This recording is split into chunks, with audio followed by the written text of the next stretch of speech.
Welcome, everyone, to this Good Leadership Podcast. My name is Charles Good, your host and the president of the Institute for Management Studies. This podcast is designed to provide you with actionable insights and tools that you can use from discussing the research, stories, and background from recognized experts and practitioners to accelerate your impact in your current role. My goal is what we've discussed today will be immediately actionable and useful to you, and I'd love to hear your comments for this episode about what you're planning on implementing. Today, I'm glad to be joined by Dr. Robert Bies, who's the professor of management and founder of the Executive Master's in Leadership degree program at Georgetown University. He has worked with Fortune 500 companies, as well as government agencies and nonprofit organizations on issues of leadership and change. Drawing on his consulting experiences and research, he focuses on three core leadership skills: building trust, storytelling, and delivering bad news, and strategies for applying them. And that's also going to be the topic and the focus of his upcoming program with us next year. So welcome to the program, Bob. It's great to be here, Charles. So I'd like to get right into it. But before we do, I'd love to get some more of your history and background. What got you interested in those three topics, and what's your focus at Georgetown? Well, Charles, I got into it. I grew up in Seattle, Washington, my hometown. I went to the University of Washington, or the UW, as we like to say, for my undergrad and my MBA. And then I went to Stanford, which totally transformed the way I look at the world in terms of leadership. At Stanford, I did my dissertation on the delivery of bad news. And that's really where I got into the delivery of bad news. But also, what does leadership mean? What does leadership mean in terms of transform? How do you lead a mission-driven organization? And those roots got grounded in me at Stanford. And then I went to Northwestern's Kellogg School, and then I focused there on power and politics, created a course there. My research was on how do you treat people fairly, sort of justice as a way, a key part of leadership, and also created a course called Imagination and Creativity. Then I came to Georgetown.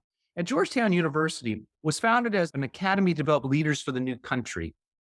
I just felt I'm in a place that's developing leaders, and that's what I do at Georgetown, whether it be at the undergraduate level, the MBA level, or currently right now I'm teaching executive MBAs, my course called Ethical Leadership. And so those are the things I focus in on. My work on research these days have been focusing a lot about the redemption of leaders, people who've fallen from grace. Then how do they get second acts, second chances? So I've been focusing in on that. But it's been this longstanding issue about how do you lead people, mission-driven people, to achieve mission success, to be greater than they think they are, to unleash the greatness of who they are. That's what I think leaders do, unleash the greatness of the people you lead. You need to be the leader that people will follow. And that's what I focus in on, which gets me to building trust, storytelling, and how do you manage delivery of bad news during times of change? Because that's what we're experiencing today. I couldn't agree with you more with all of those statements. We're in challenging times today. People are looking for leaders. They're looking for people to step up into that leadership role. And I really love the three core leadership skills that you have focused on and are going to be part of your program as well, on building trust, storytelling, and delivering bad news. So I'd love to unpack each one of these a little bit just to give our listeners some insights and some tools maybe they could use. So in these times where it's constantly changing, building trust is more important than ever. Psychological safety is huge right now. And there's lots of enemies of trust, which I love how you describe those. Can you unpack a little bit of those, some of those enemies, and maybe some strategies to deal with them? Absolutely. First off, there are enemies of trust. And some of the enemies of trust are when there's incomplete communication, inconsistent messages. People don't always hear the same thing at the same time. And there's no communication. Decisions are made. Nobody's hearing anything. So that's an enemy of trust, because the fundamental social currency of leadership is trust. And that's one of the key things you have to build. But other enemies of trust include inconsistent standards of people being treated fairly. When you impose burdens or allocate resources, everybody being treated the same way. But also when people feel excluded or when they feel silenced. When you see a lot of rumors, Charles, floating around, that means you have some trust issues. And the two conditions that give rise to rumors, it's an important issue, there's no information. So people try to make sense of it. They start coming up with rumors. So that's the fertile ground. And that's the era of change that we live in, where things are happening so quickly and people don't understand why. So therefore, if you have those enemies of trust, and there's enemies of trust always going to be there, what are ways that you can help deal with those enemies? I suggest you need to think about trust as three kinds of trust. There's personal trust. How do you build trust in your leadership? And that's the way we normally think about trust. That's a great way of thinking about trust. As a leader, you have to think about that. But there's two other kinds of trust you have to pay attention to. There's organizational trust. Do people trust the way that things are being done in terms of processes and decision making? Is it fair? Is it understandable? And the third kind of trust is strategic trust. Are we going in the right direction? All three of those are interrelated. If people trust you personally as a leader, you're going to get the benefit of the doubt on the other two for a period of time. But all three are separate. And I can talk about specific ways that you can build trust, personal trust. When I talk about building personal trust, I talk about the 3 C's. I talk about credibility, concern, and competency. Credibility, when you make promises, you follow through on those promises. And sometimes you can't because the world changes so quickly. So you better understand the power of explanation. Here's the insight that I've also learned about your credibility. Share more information because it's the less you say, the more likely you'll be misinterpreted. Not the more, the less you say, because the less you say gives rise to rumors. Just demonstrate courage. Be honest. Tell the truth. People want to hear it. But also, it's not just credibility, your credibility, but it's also concern. You create psychological safety for the people you're leading. Do people feel safe to be themselves at work? Do they feel safe to voice their opinions? You proactively invite the input of people. Do people feel comfortable about that? And do you respond supportively to people when they raise ideas, even if they're dissenting points of view? You want all points of view heard. Here's what I learned from my current research, Charles. People want to be seen. People want to be heard. People want to be understood. And I'll add a fourth thing. They want to be appreciated. That's the key thing I've learned from my research. But also I've learned that one of the key aspects of concern is listening. Listening to your people. In fact, I will suggest to you it's the most important leadership skill. Okay? And listening is the most important leadership skill for 2 reasons. One is when you listen to people, they tell you lots of stuff, but also makes them feel valued and important. Demonstrate awareness of people. Work to help other people achieve. These are ways you say that I'm concerned about you. Express gratitude and appreciation, but be visible and accessible. Even in the virtual world sometimes we're in, be visible and accessible. But you also have to be competent. At the end of the day, do you over-deliver over time? You have to have a strong foundation of skills, but do you over-deliver over time? That's personal trust, okay? Personal trust.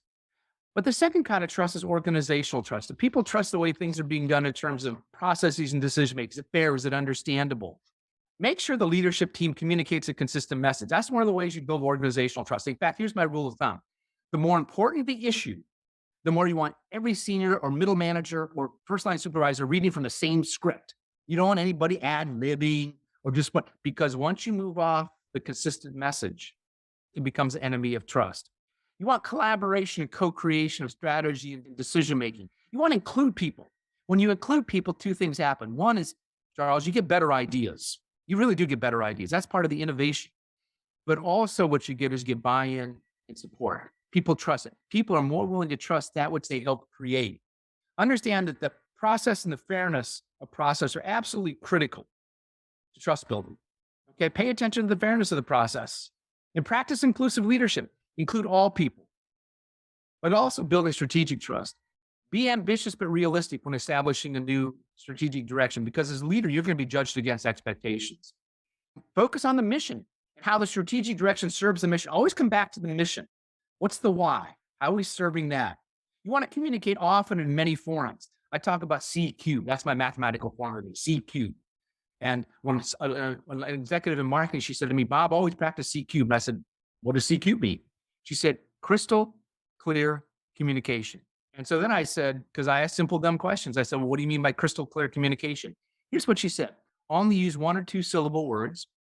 Don't use 6-syllable words, PhD words. Use 1 or 2 syllable words. And then you need to repeat it rather frequently, particularly if you're bringing on some new strategy, some new approach. And one of the ways you build trust in a new strategic direction and build strategic trust is get an early victory. You can take the big goal, big idea, break it down to smaller goals, jump over, get a success, and then share the stories of teamwork and resilience. You want to get early victories. When you get an early victory, it does 3 things for you. One is it creates a sense of confidence. Oh, we can do it. A sense of progress. Oh, we're moving. But here's what it also does, Charles. It silences the doubters and cynics who said it can't be done. You want to get small wins. You want to get early victories, and then share the news of those early victories.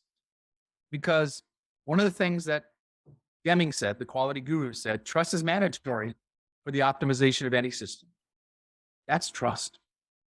That's well said. You packed a lot in there, and I know our listeners will enjoy those three aspects and really going into that deeper dive on each one. The personal trust, do they trust you and your leadership? Organizational trust, are they decision-making processes clear and transparent and equitable? And then that final one, which some people forget, is that strategic trust. Is the organization doing the right things in terms of its goals and strategies, which is so important these days? And I think gets lost in the mix when we talk about this topic. So let's move to the second one, because I think this is one I'm passionate about. I really believe that storytelling is the language of leadership. It's getting more positive press. Leaders are looking at it more to say, I need to connect with them on an emotional level. I can't just talk about my facts, my features, my benefits. I need to connect with them on an emotional level through a compelling story that really talks to their needs and brings them into the story. One of the people that I had on the podcast previously said, you don't retell a story, you relive a story and you bring them in. And Hollywood's a great area of focus to look at what great storytelling can do. But love for you to unpack this and give me your thoughts on storytelling and its impact on leadership. For me, storytelling is one of the core leadership skills. Your ability to tell a story, communicate it, put it in human terms to connect to people. Because here's the issue. People want to be part of something bigger than themselves. They want to be part of something bigger, particularly in these challenging times, that they're making a difference. And so one of the ways you communicate your ideas is through the power of story. And you're absolutely right. It is about mastering the language of leadership.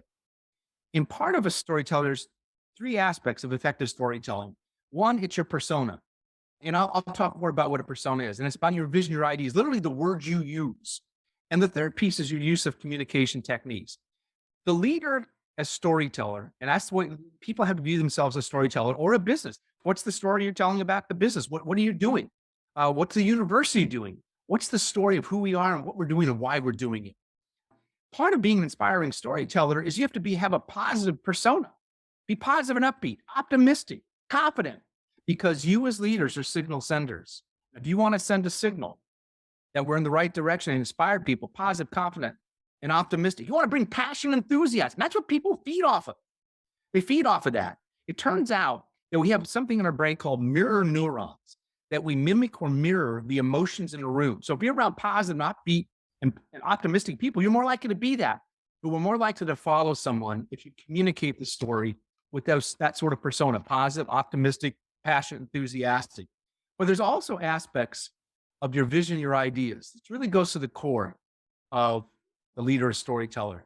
One of the ways you engage people to enlist in the mission to follow you is to create a sense of urgency. Here's my definition of urgency. If you do not act, you will fail. That's urgent. And so you have to create a sense of urgency to engage people, to motivate those people, to inspire people to engage. And you always want to focus what I call the two W's, the why and the way. What is the why? Why are we doing this? People want to know why. That's probably the single most common question we ask ourselves in the workplace. Why are we doing this? Why does she want us to move in this direction? And then show the way. But you also want to provide the grand purpose. What's the larger purpose? And it can't be just about making money, although making money is important if you're in the private sector. But what's the larger purpose? What's the mission that we're on? But people must also understand their role, their contribution, their importance. That's one of the key aspects. Even if it's back office, I know we live in a world of data and metrics. And I'm not against data and metrics, but always add stories and examples. And you have powerful examples within your organization of successes, of people who've done wonderful things in times of change, even historically. But you also have to be a dealer in hope. You got to provide hope. You want to be possibility thinkers. You want to be action-oriented words. Don't say try, say will, are. Don't say if, say when. Say imagine, don't say but. You want to use words that excite and get people engaged. But there's also communication techniques you have to pay attention to. And one is you want to repeat key phrases. What's the name of that speech given on August 28, 1963 in Washington, D.C.? It was called the I Have a Dream speech because Dr. King kept repeating, I have a dream. But you also want to change the pace. As you're speaking in front of people, move around a little bit. Raise your voice, lower your voice. Or do something that most leaders don't do. Pause. A little silence can magnify and amplify what you just said. But those go in to be the power of an effective storyteller. To understand, you have to understand the needs of your people, understand they want to be engaged, they want to achieve mission success, but you have to enlist them by tapping into their heart. Here's what I've learned from my research, Charles. If you touch people's hearts, their minds will follow. And that's the key to inside of storytelling. It touches people's hearts. You're right. And IMS is building that storytelling culture here at our company, seeing the value and importance of it. And I encourage all companies to start doing that more.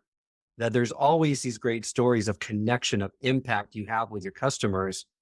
Put them in a repository, get them so that you celebrate them, you share it, and people are using that because that's such a rich history that you can draw upon.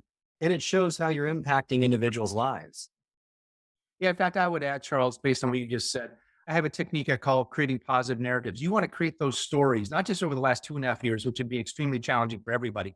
Those stories of positive teamwork and resilience where people met the challenge. And there's these stories within every organization, but we just don't get them out and post them and share them. You want those stories because that's what builds teamwork and resilience, creates a culture of pride, even in the challenging times. But create little stories and share them, which is exactly what you suggested, Charles. Great. Well, let's move to the final one, which this is always a difficult issue. This is one of those evergreen content topic areas of leadership. And that's in challenging times, probably more so now than ever, you have to deliver bad news. So it's having tough conversations or dealing with difficult people. All leaders struggle with this, whether they're new leaders coming in or seasoned leaders. And usually they don't have effective strategies for dealing with these situations. So they tend to get fumbled up and not executed properly. What are some strategies, some tools that you can offer leaders on the call that would help them in this area?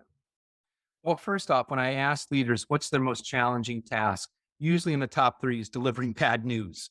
And bad news runs across a variety of things. Often we think about bad news in terms of layoffs and terminations, and that is an extreme form of bad news. That is bad news. But it's the everyday sort of bad news. Performance feedback. You have to deal with budget issues. Sometimes budgets get cut. Okay. But also just the simple word no, that's bad news. So it runs a whole wide range of types of bad news. But for me, for my own research and working with executives, both the private sector, public sector, and nonprofit sector, that you really need to view the delivery of bad news as a three-stage process. It's a three-phase process. There's a preparation phase where you're getting people, you're laying the groundwork, getting people ready for the possibility of bad news so they're not surprised. In fact, the first commandment of delivering bad news, I suggest to you, is thou shalt not surprise, particularly up, but thou shalt not surprise. The second phase of the delivery of bad news in my model is the actual delivery, where you actually communicate it. The third phase is once you deliver the bad news, you're not done. Whether it's inside the organization or the external market, looking at have you actually made changes when you have a difficult time, you have to follow up and follow through. It's a transition phase. So the three phases are preparation, delivery, transition. So let me talk about each of those phases and some practical things that you can do. One is the preparation phase. First off, and this is a theme I keep coming back to, began with trust, share information on a regular basis. Just share information on a regular basis so people are aware, okay? Because when people get blindsided, they get out of sorts, and then they don't trust you anymore. Pay attention to how employees react when you deliver the possibility of bad news. Pay attention. Pay attention to how they react. Manage expectations. Again, we judge our reality as a function of expectations. If you're down, you're going to lower the expectations, lower them because they're going to judge any outcome against those expectations. You want to send advance warning. Let people know about the possibility before it comes. Don't blindside them. But you also, in the preparation phase, you also want to open up the lines of communication. Stay close to the people as you walk around talking to people. And I suggest people got to get out of their offices, virtually or otherwise. They got to get and connect to people. Ask them how you're doing, and not just one of those throwaway lines, how you do. No, how are you doing? What are some of the key issues? In fact, when you have a team meeting or a staff meeting, ask them, what are some of the key concerns that people are raising in your team? Just ask them because you want to get more information. So if you have to deliver bad news, you have a better lay of the land. Benjamin Franklin once said, by failing to prepare, you're preparing to fail. And I think the preparation phase is often overlooked. Often I have, former students call me, Professor Bies, I have to deliver bad news. What should I do? And they didn't listen to my lecture really well. And I said, here's a couple things. But then I give them some advice. Now we're in the delivery phase. First off, you deliver bad news. Share the news as soon as possible. Don't wait. Don't wait for time, hoping it'll change, because we also live in the 21st century in social media. And sometimes when things get out, boom, it's out there. Share the news as soon as possible, whether it be up or with your team.